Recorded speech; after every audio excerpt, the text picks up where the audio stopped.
We see them from below, but not often this close. This is a seat. It stands for single engine air tanker. While the pilot is sitting in the cockpit there, they're controlling the flow of retardant that's coming out of this hatch down here. Meanwhile, they're working with crews on the ground and up in the air to make sure they're fighting the fire as efficiently as possible.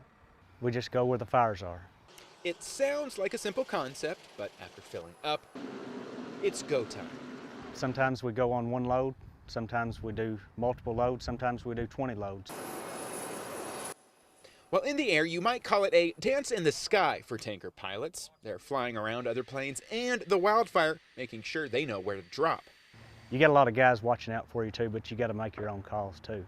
Brett Hickman pilots this seaplane. He's at Coeur d'Alene's air tanker base, here on contract work from Arkansas. Throttle quadrant, we got fuel, propeller, throttle. Hickman took us inside his plane, showing us what he's looking at while he flies. Through this compartment, he'll view how much retardant he has left. It can hold 800 gallons of that or water. He can also control how much retardant he drops and how fast. Combine that with having to be accurate while flying with just this single control stick. We want to go in for a drop. We'll arm our gate, trail, set on the coverage level, dump.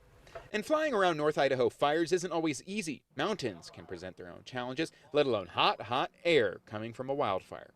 Get close to a fire, and if you get too close, I mean, you can feel the heat come off of it. As far as it'll bump you up a little bit.